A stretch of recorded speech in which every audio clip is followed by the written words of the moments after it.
I've been asked to explain what is a CRA, or an economic development zone, and what is the true cost to the taxpayers. The true cost to the taxpayers, being told by politicians, is it won't cost you anything.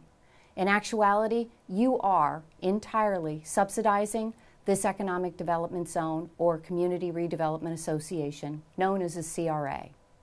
California is now trying to close them down.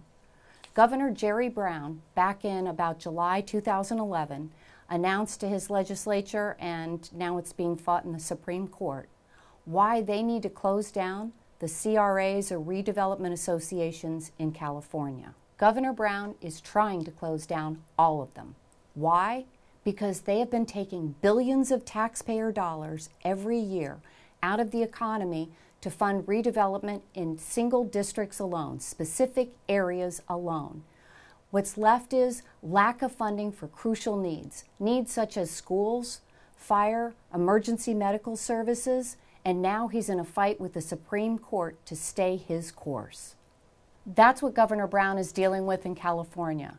In Brevard County, we're dealing with $150 million over the next 30 years being poured into just one part of Brevard County, one small, tiny part, probably less than 8% of the county, and it's going to receive $150 million.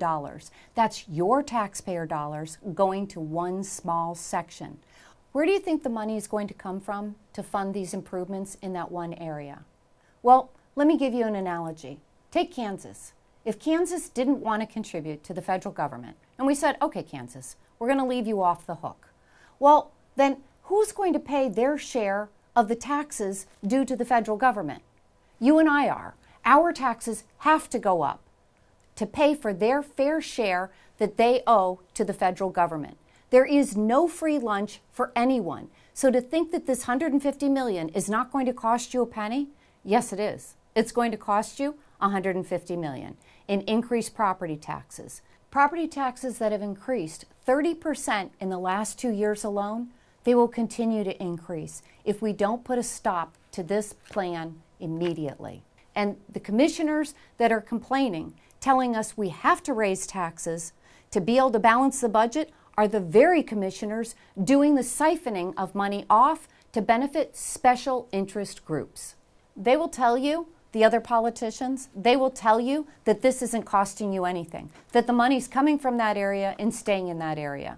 I will tell you they're wrong. There will be a hole created because when you take money from one area and just keep it in that one specific area, that creates a hole. The hole is going to cost you over $150 million in the next 30 years. Every area of Brevard County has a share to contribute to the tax base. If their share is not being contributed, then it has to be made up somewhere. You will be making up that $150 million share that would otherwise go to fund general government services. So, who does this benefit specifically? I'll tell you. The businesses in the Titusville area. Well, what about the residential property owners? You're not going to receive a benefit from that. You are going to be paying more in taxes. And that's the misconception out there. Most people believe if you're in District 1 in the Titusville area, you will not pay more in taxes. But you will, because the share that should be contributed by the business property is not being contributed. And when it's not being contributed by one, somebody else has to make up the difference. That will fall on your backs as well as the backs of every other Brevard County taxpayer. Plus, if this economic zone is such a fantastic idea, why not extend it? Have it cover the entire county. Instead of being an elitist and showing only one part of the county deserves a benefit, all of Brevard County or none of Brevard County. But you don't pick and choose who the winners and losers are in a county. It's wrong, it's complete inequity, and it's just shy of being criminal. The reason I brought up California is because they're at their end game. They're beginning to collapse their economy. And the governor has realized they no longer have the funding to run government in the state or in the counties. So the best way to fix this is to close out the CRAs. I'm trying to close a loophole before it gets out of control, and the state of Florida runs into the tank like so many other places. What I'm trying to convey is, before the state of Florida takes on any more CRAs, whether it's in Brevard County, Lake County, Seminole County, it doesn't matter.